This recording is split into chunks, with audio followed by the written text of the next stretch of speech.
Salut à tous, la team Well, Thomas Show pour Lyon Fan TV, très heureux les gars de vous retrouver pour une nouvelle vidéo. J'espère que vous allez bien, vous devez sûrement aller bien.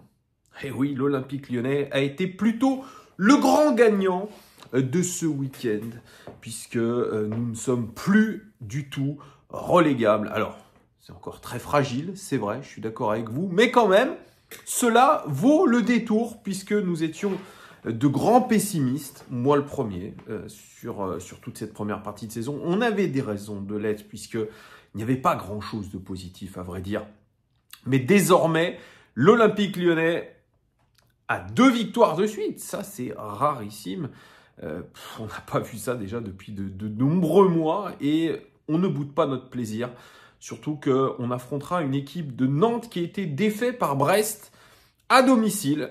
Donc, ça va être pas facile parce qu'il va falloir confirmer quand même ces 2 victoires de suite. Mais sincèrement, si nos joueurs sont solides dans la tête, sont motivés, sont déterminés et sont sérieux, on devrait pouvoir gagner à domicile contre Nantes pour ce dernier match de 2023. Avant toute chose, les amis, n'hésitez pas, vous avez jusqu'au match contre Nantes, le débrief du match contre Nantes pour gagner ce maillot-là, ce maillot guignol, collector.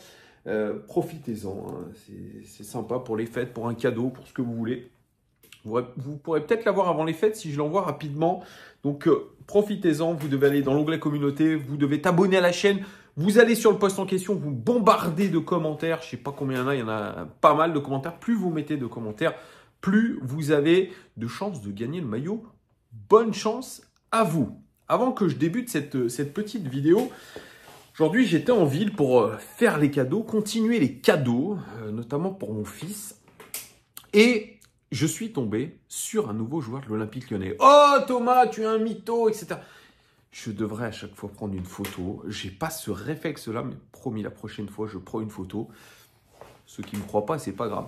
J'ai croisé Mama Baldé avec sa copine, sa fiancée ou sa femme. Alors, évidemment, quand je croise les joueurs ou les dirigeants, je les arrête systématiquement et puis je vois ce qui se passe.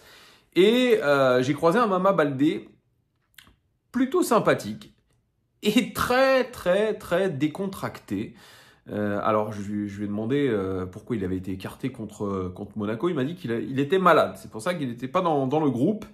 Mais voilà, il est content d'être à Lyon. En plus, les victoires reviennent, donc tout va bien. Et je lui dis, écoute, toi, personnellement, c'est un début de saison très compliqué, puisque tu as eu des occasions, mais tu n'as pas la confiance. Tu as eu des grosses occasions, tu n'as pas marqué. Il me dit, ouais, mais dans le football, il y a des hauts, il y a des bas, c'est des cycles, ça va revenir. J'ai vu vraiment un Mama Baldé dans une décontraction la plus totale par rapport à ses performances, en disant, bon, écoutez, comme ça va le faire. Bon, je suis pas titulaire, bon, c'est pas grave, ça sera mieux la prochaine fois. Et ça, j'ai trouvé ça très étonnant, cette décontraction par rapport à un début de saison qui est quand même pas terrible de sa part, même le mot est faible, pas terrible, même plutôt très moisi. Mais le garçon ne perd pas espoir.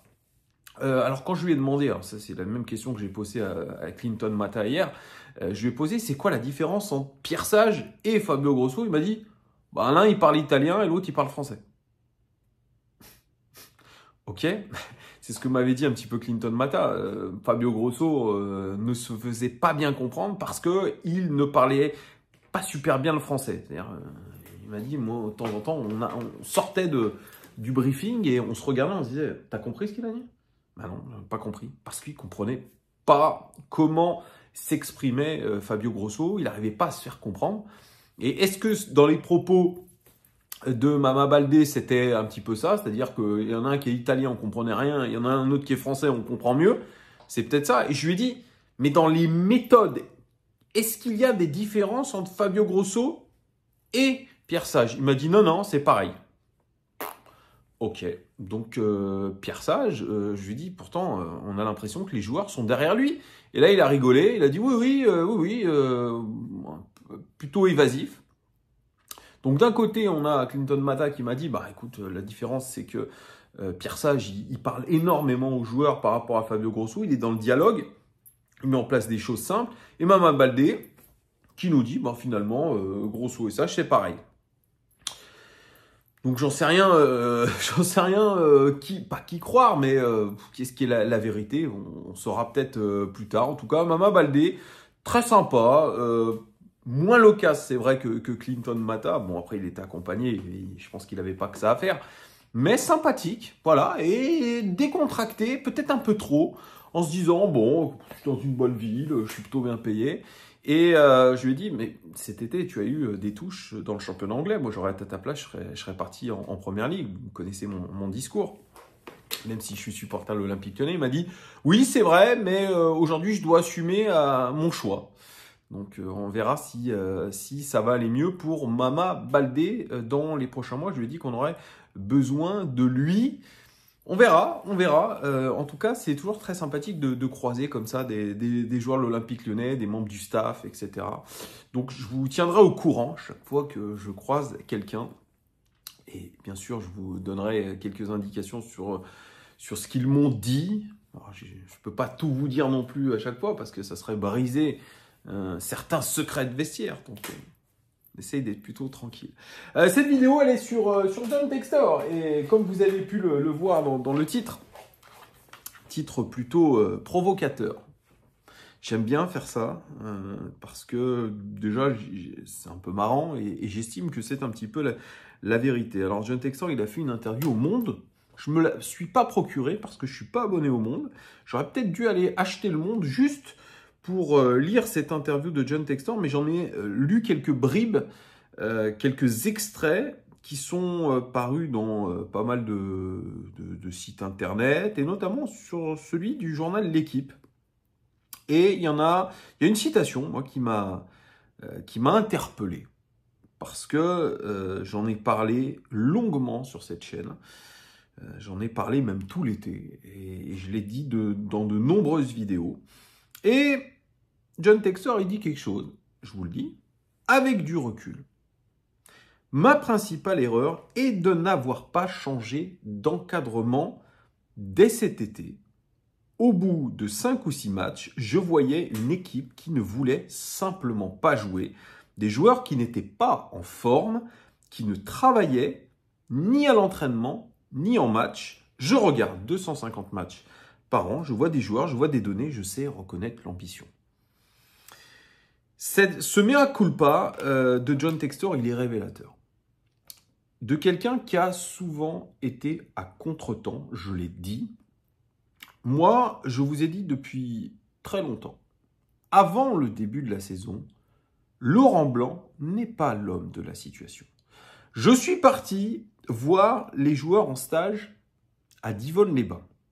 Séance ouverte au public. Je vous avais fait d'ailleurs un retour d'une séance catastrophique, d'un Laurent Blanc qui arrêtait systématiquement le jeu pour expliquer, réexpliquer avec des joueurs pas concernés. On aurait dit un entraînement de poussin.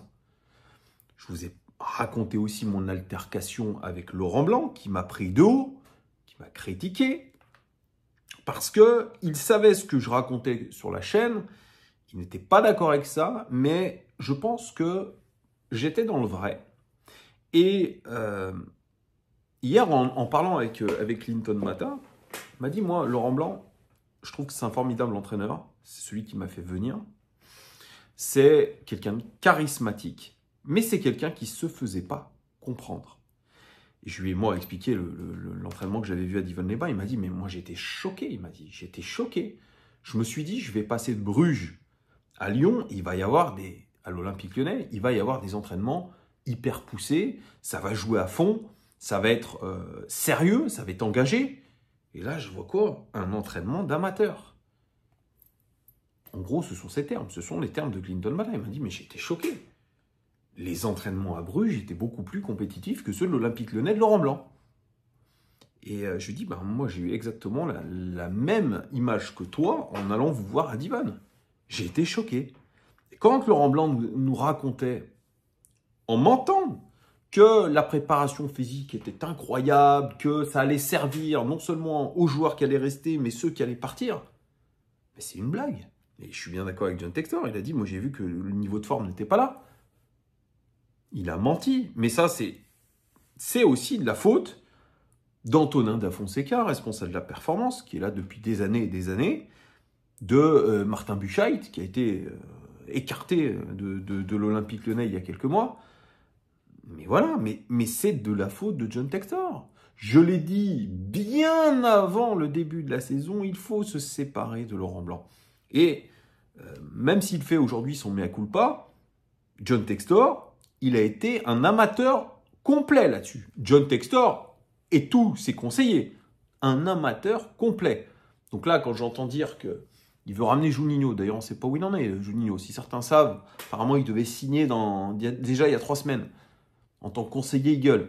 Mais je lui dis à John Textor, t'emmerdes pas, je donne des conseils gratuits sur ma chaîne. Mais si tu veux me prendre comme conseiller Eagle, je veux bien. Parce que je vais te donner deux, trois analyses. Il n'y a pas besoin d'avoir été un grand entraîneur, un grand tacticien, un grand manager pour pouvoir les dire. Seulement un esprit d'analyse, le suivi avec sérieux de notre équipe de foot, donc il n'y a pas de souci. Mais franchement, s'il avait regardé Lyon Fan TV, je pense qu'il aurait pu prendre de meilleures décisions. Et je le dis en toute humilité. Donc, John Textor, j'espère que ça va lui servir de leçon. Mais ces changements à contretemps sont, je dirais, suicidaires. J'en parlais aussi avec Clinton Mata, il m'a dit, c'est sûr que prendre une décision un jour, ensuite prendre une décision un autre jour, ensuite changer, ensuite rechanger. Mais c'est pas comme ça qu'on manage. C'est pas comme ça qu'on manage. Quand on nous dit, tiens, les Américains, ils arrivent, ils sont très forts dans les entreprises, nanana. Bah, excusez-nous, on n'a pas vu ça. On n'a pas vu ça. Alors, Pierre Sage, je croise les doigts pour que ça marche. Mais si ça ne marche pas, on va être obligé d'encore de reprendre un entraîneur, de repartir sur autre chose. À un moment donné, il serait temps de prendre les bonnes décisions. Là, c'est bien, il est en train de restructurer en interne. Directeur sportif, peut-être conseiller. Il a restructuré aussi, il a changé Santiago Cucci par Laurent Prudhomme. Il a restructuré la cellule de recrutement. Mais ça aurait dû être fait bien en amont, comme l'équipe dirigeante de Jean-Michel Aulas, qui aurait dû être mis à la porte beaucoup plus rapidement. Quand je dis mis à la porte, négocier des départs plus rapidement. Je ne comprends pas tous ces contretemps quand on a l'intention de racheter un club, quand on l'a racheté, de ne pas prendre les bonnes décisions au bon moment. Non seulement ça coûte de l'argent, mais ça coûte aussi des résultats sportifs. Et surtout, ça démontre et ça montre une image désastreuse d'une gestion d'un club. Donc, c'est de la faute aujourd'hui de John Textor, ce qui nous arrive. Il est largement responsable par des décisions très mauvaises. Aujourd'hui, qu'il fasse un mea culpa, c'est très bien, mais c'est à lui aussi d'anticiper. La force d'un entrepreneur, la force d'un dirigeant, c'est d'anticiper. Voilà. Donc, il peut dire ce qu'il veut aujourd'hui. Bon, là, dans cette interview, apparemment, il parle de Lukeba et de Barcola en disant que voilà, les joueurs formés au club, ils doivent avoir l'ambition de rester dans leur club formateur, sinon ça pourrit le vestiaire, etc. Mais à un moment donné, ça aussi, c'est... Il est très content, John Textor, devant Lukeba et Barcola. Il est très content, ça renfloue les caisses, ça permet d'avoir des arguments quand tu passes devant la DNCG. Donc, à un moment donné, il ne faut pas être hypocrite non plus. Donc, ce John Textor, moi je ne l'ai jamais senti, je ne le sens pas. Mais je serais très content qu'un jour, il vienne nous voir sur cette chaîne pour qu'on puisse avoir une vraie interview. Et, croyez-moi, je lui poserai les bonnes questions. Parce que, franchement... ce qu'il nous a fait vivre depuis le début de saison, ce sont les montagnes russes et ce n'est pas acceptable pour un club de notre dimension. Vraiment. Donc il va falloir vraiment se remettre dans le sens de la marche, être un peu plus clairvoyant et la fenêtre du mercato va être très très importante.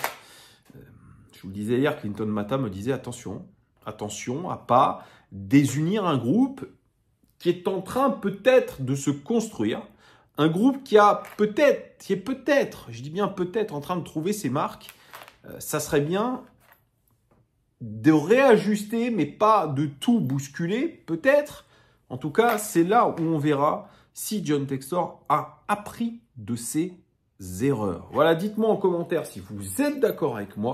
N'hésitez pas à mettre un petit commentaire. Je vous fais des gros bisous. Bon début de semaine à tous et à bientôt. Ciao!